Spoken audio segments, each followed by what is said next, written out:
Between the horrific earthquake that shook the United Kingdom over the weekend, knocking over at least 3 bins, which leads me to believe that Mother Nature is in cahoots with Antifa, and the leader of the opposition, Jeremy Corbyn, being accused of being a spy or a spy ally or an ally to the commies, I think we need something a tad more amusing to go through, dissect, have a bit of fun with. So I think what we should look at is the recent drama with the grid girls and ring girls, quite a number of whom are losing their jobs, or Oki girls, are they those as well for darts? Is it Oki? Yes. Losing their jobs because people wanted to change the brand. Some people are celebrating this, others, those that typically work in those fields, and others that realise that, let's face it, it's a paid job and someone is doing it well, are out of work. Frank Warren was recently on Good Morning Britain, defending the decision to keep ring girls, and rightly so. With him was also some dizzy cunt who didn't want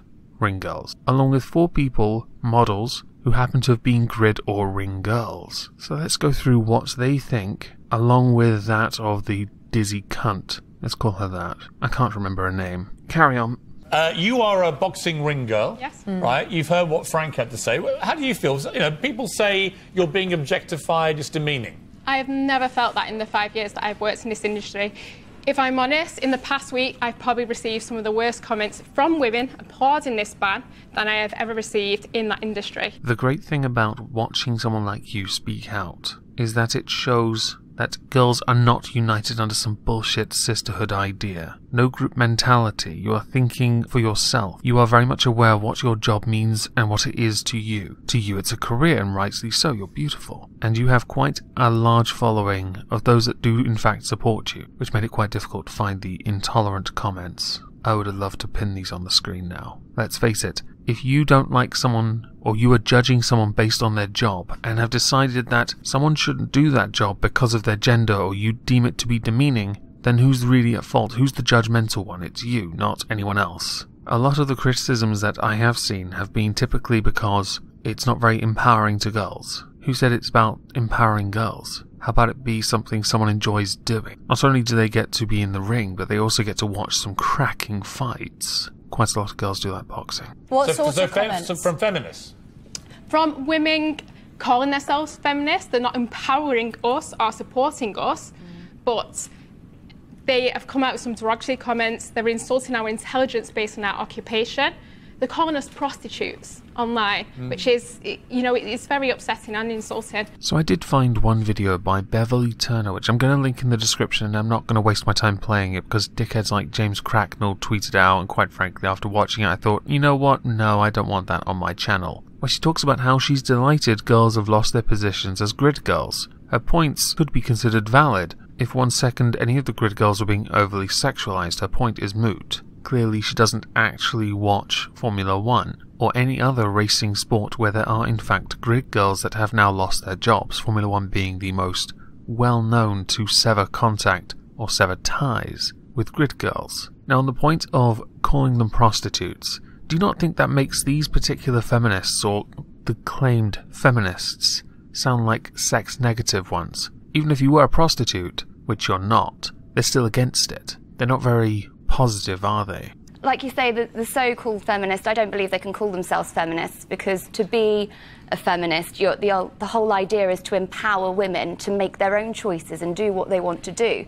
And if you're sat there saying, as a feminist, I don't think you should do this, then actually you're not letting women make their own choices. More. Now, whether you agree with what this lady has said or not, the point seems to hold somewhat true. Feminism is supposedly about empowering women, and yet time and time again we are seeing contradictions or different perspectives, because that Bell's Hook quote comes up, no one feminist truly represents all of feminism. Each have their own version. Let's not forget here, we've also got white feminism and then black feminism. I mean the correct feminism. Different opinions on how women should be seen, behave, and how they should look to empower other girls for future generations. But, as we're about to find out, that's going to be changed a little. I could not agree more. That's not what feminism actually is. Feminism is not about that. Feminism is about equality. It's about treating men and women the same. This is clearly a situation in which women are treated differently to men. See? Goalpost shifted slightly. But it's going to backfire a little bit. But I do also want to just quickly point out that for it to be the case of raising men and women to be equal, there would have to be ring men, and not just that doofus who did it for a prank. So surely if you wanted to be about equality, you'd want to get more men into a female-dominated environment. But because you consider it overly sexualized, you want to simply remove that particular field of employment, therefore nullifying any chance of having a man wearing a beautiful dress. You should be ashamed of yourself. When women were fighting, when the suffragettes were trying to get votes for women, there were women queuing up to say women were not intelligent enough to vote. So there will always be turkeys voting for Christmas. I love how you managed to turn it onto suffrage, that domestic terrorist group that basically caused mass arson attacks. I spoke about this on a stream. I'm going to link it in the description. It irritated me. I found it to be irksome. As far as women telling others they were too stupid to vote, or to have the right to vote, we still have that today, because there are plenty of fucking idiots around.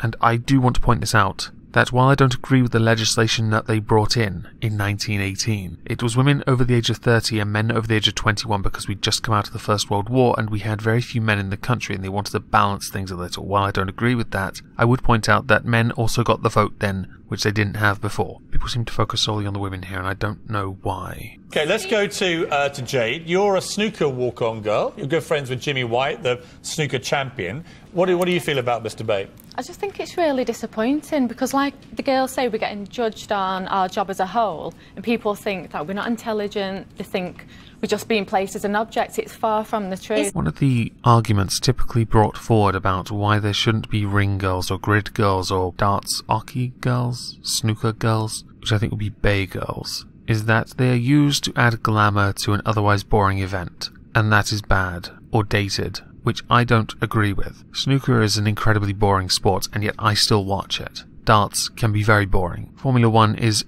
very boring if you're not watching the first lap and then the last lap. Everything in the middle, just play on your phone. The glamour just makes it look more appealing, and while companies want to move away from that, I would argue that by doing that, they are removing something that interested people to begin with. They're not being seen as sex objects, though, because if you remove the glamour anyway, which Formula 1 had already done with more conservative dress codes, they are simply seen as people holding up number signs, if that makes sense. Maybe that could be a different occupation for that. And the concern that because you're there, because you're glamorous and beautiful, that you are judged to only be glamorous and beautiful, and actually it doesn't acknowledge all the other skills. Models, all the other Campbell is only judged to be beautiful. Asking the women. I'm sure Pierce would look fantastic in a dress, carrying round 12 in his hands. But isn't that our free will to do so? But there's so many women, so many successful women who are business women. I'm a businesswoman. There's women that are barristers, judges, sports women, but not everyone aspires to be that level. Some men do not aspire to be that level.